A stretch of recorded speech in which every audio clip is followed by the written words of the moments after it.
काली बहू की विधवा बहन बनी सौतन। आप समझते क्यों नहीं हो? हमें वैधता की शादी करवाने से पहले अनन्या की शादी करवानी होगी। अरे तुम ये कैसी बातें कर रही हो तेजस्विनी? तुम्हारी बड़ी बेटी के होते हुए तुम पहले अपनी छोटी बेटी की शादी करवाना चाहती हो। बड़ी बेटी सुंदर है, गोरी है, कोई भी लड़का उसे पसंद कर सकता है, लेकिन आपकी छोटी बेटी कितनी काली है, आप खुद जानते हैं, कोई लड़का उसे पसंद नहीं करेगा।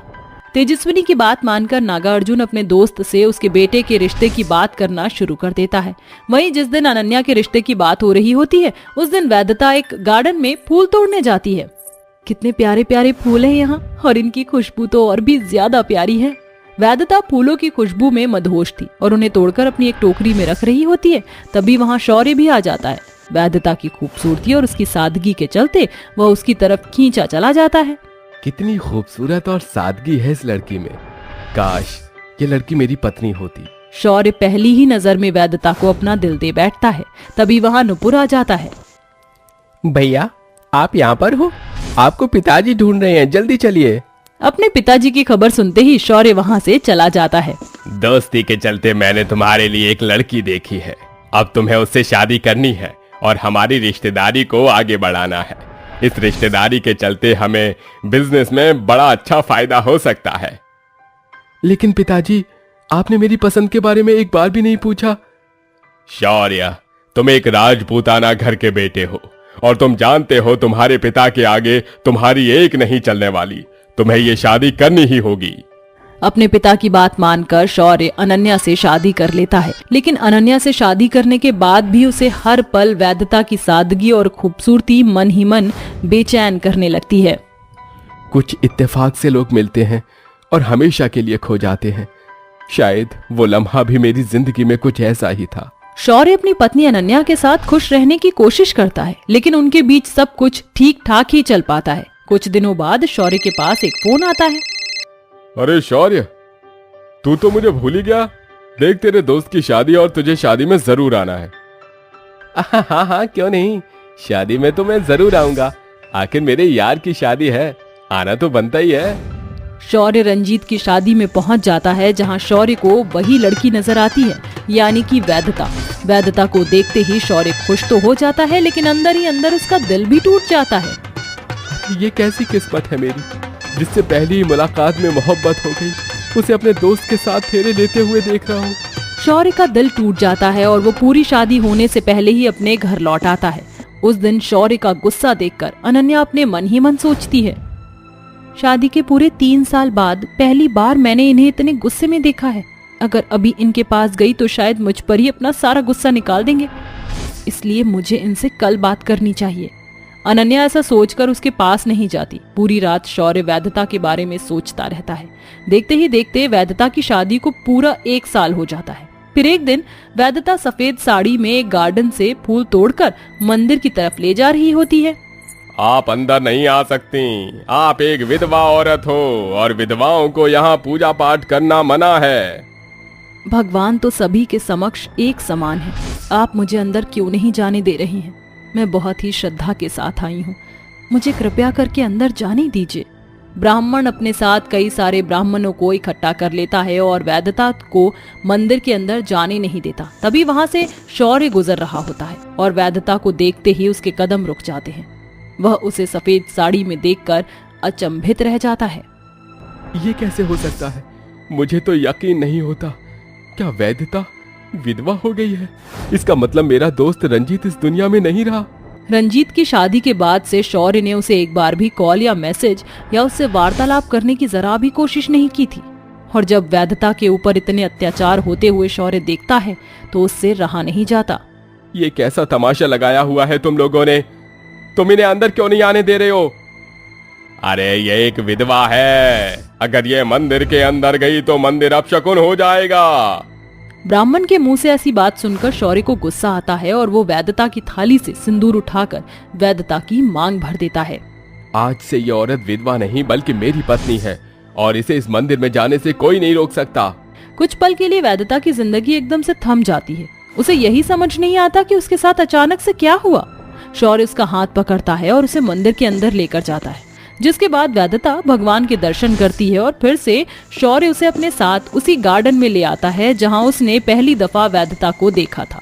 शौर्य अपनी प्रेम कहानी के बारे में वैद्यता को सब कुछ बताता है। तो मैं अपनी आंखों के सामने अपने दोस्त का होता हुआ देख मुझसे रहा नहीं गया और फिर मैंने तुम्हें भूलने की बहुत कोशिश की, लेकिन भुला नहीं पाया।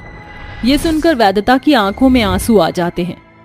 मैं गोरी हूँ इसलिए मेरी माँ ने मुझसे पहले मेरी छोटी काली बहन का रिश्ता एक बड़े घर में कर दिया और उसकी शादी के कुछ साल बाद उन्होंने मेरी शादी रंजीत जी से करवानी चाहिए।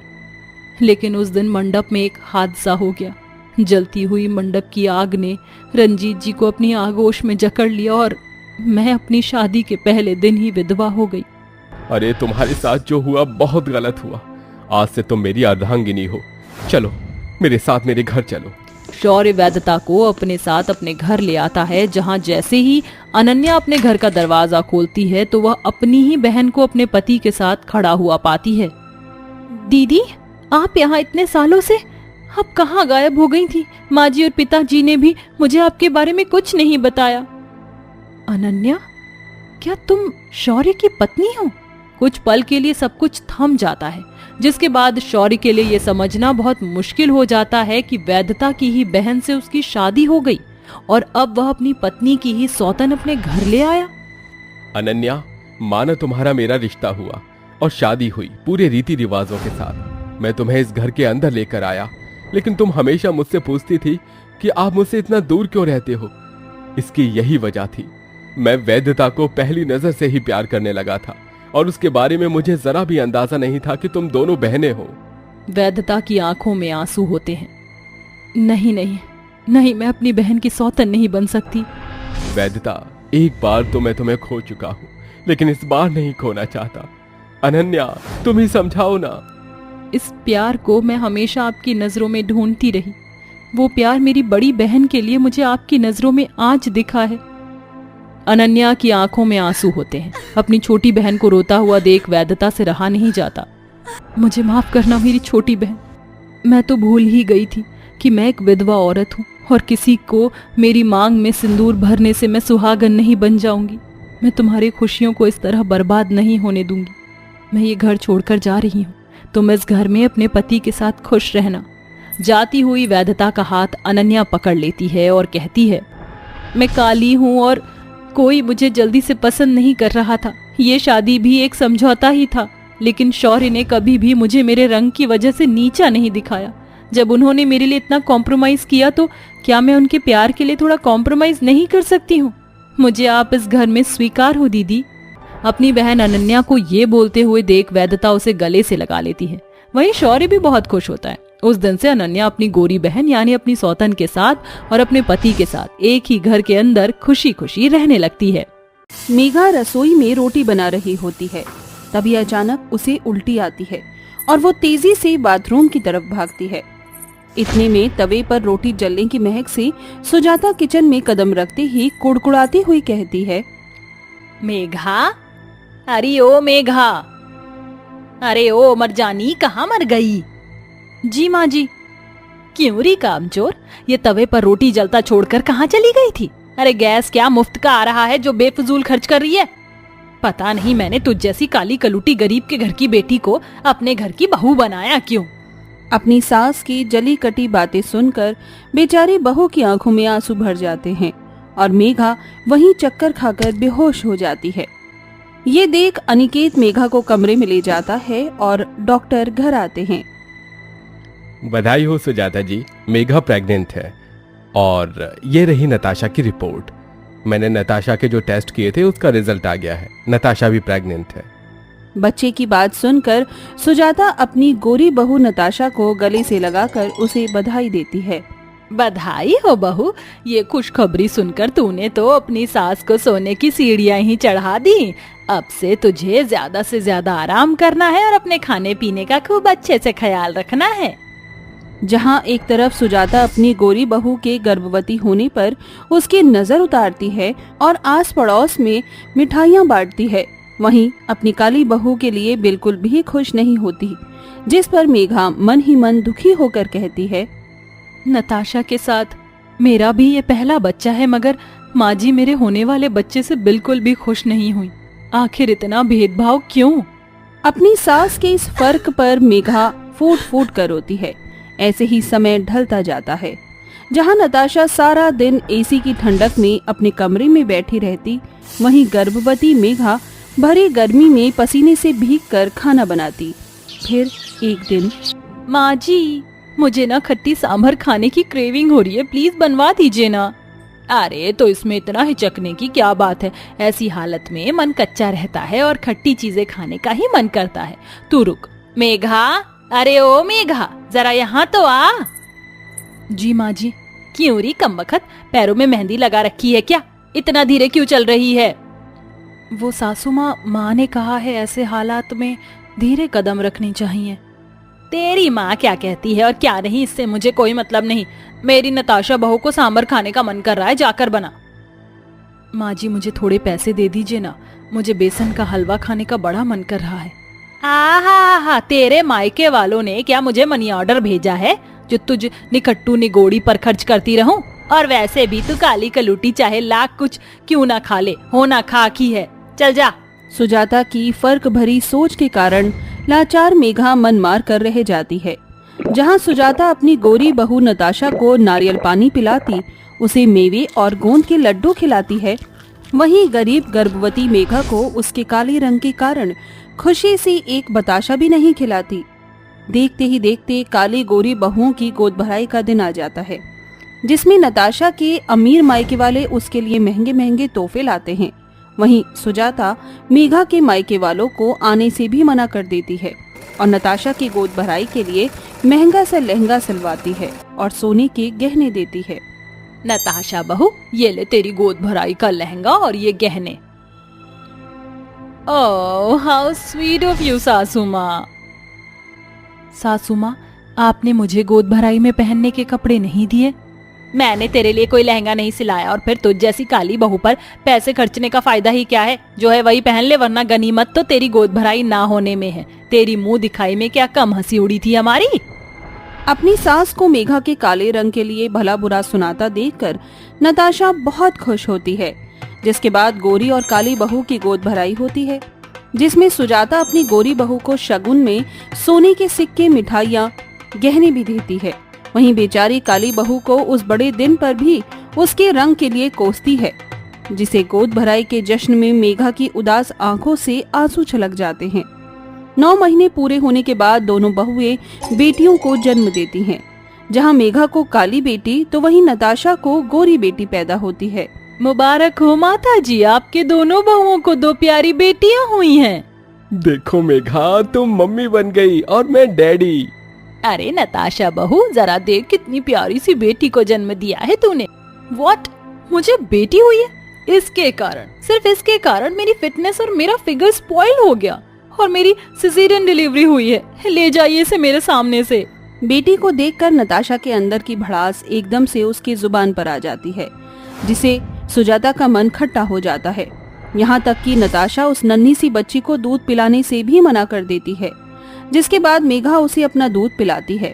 2 दिनों के बाद सुजाता गोरी काली बहुओं और उनकी बेटियों के साथ घर चली आती है। ढलते दिनों के साथ मेघा फिर से घर की जिम्मेदारी उठा लेती है। एक दिन नताशा अपने कमरे में बैठी हुई फोन चला रही होती है। वहीं उसकी नन्ही सी बेटी नित्या को रोता देखकर सुजाता गुस्से में बौखला कर बोलती है, हद होती है नताशा बहू, कैसी माँ है तू? ये तेरी नन्ही सी बच्ची बिलखे जा रही और तुझे ध्यान नहीं है, इसे दूध तो पिला दे। माफ करना माँ जी, मगर मैं इसे फीड करा के अपना फिगर खराब नहीं करना चाहती।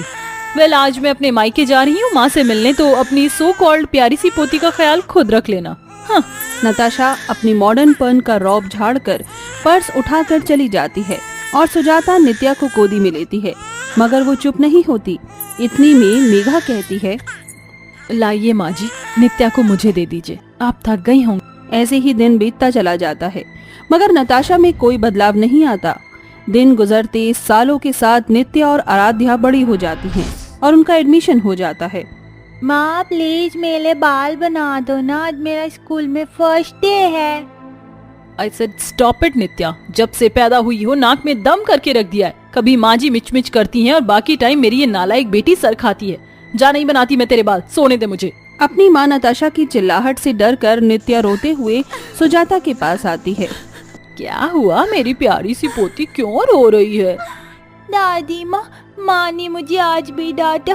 मुझे प्यार क्यों नहीं करती है, जबकि मेघा चाची आराध्या को कितना प्यार करती है। उसकी चोटी बनाती है, उसे लोरी सुनाती है, अच्छा अच्छा खाना भी खिलाती है, मगर मेरी मम्मी तो मुझे जरा भी प्यार नहीं करती।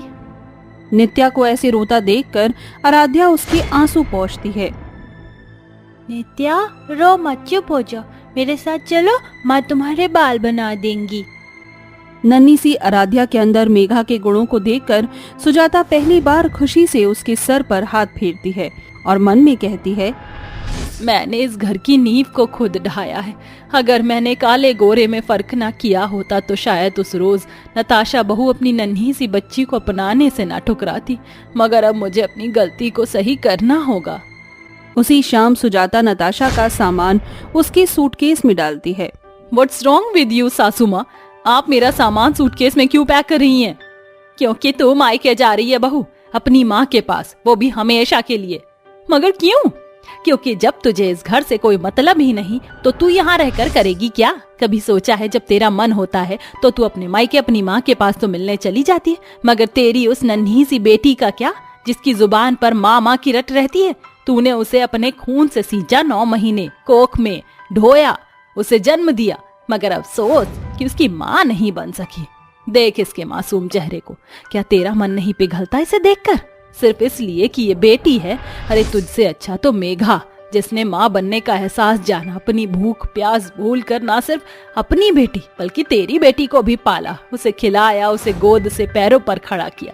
तेरा दामन इसके दूध का भी कर्जदार है, जिसे मेघा बहू ने नित्या पर न्योछावर कर दिया। अपनी सास के मुंह से ताने भरी सच्चाई सुनकर नताशा की आंखों में आंसू भर आते हैं और वो नित्या को गले से लगाकर उसे चूमती हुई बोलती है, नित्या मेरी बच्ची, अपनी माँ को माफ कर देना। मैं तुझ पर अपनी ममता लुटा ना सकी, तुझे अपना ना सकी, और मेघा हो सके तो मुझे माफ कर देना। मैंने तुम्हारे काले रंग के कारण तुम्हें हमेशा कोसा, मगर तुमने मेरी बच्ची की परवरिश की। मैं जिंदगी भर तुम्हारी कर्जदार रहूंगी। नताशा, जो हुआ वो भूल जाओ। मेरे लिए इस घड़ी खुशी की बात और क्या हो सकती है कि एक बेटी को उसकी माँ मिल गई। उस दिन के बाद से सुजाता के मन से काले गोरे का फर्क मिट गया। वहीं नताशा के मन में बेटियों के लिए उदासीनता का भरा भाव भी खत्म हो गया और दोनों बहुएं अपनी बेटियों के साथ हंसी खुशी रहने लगी।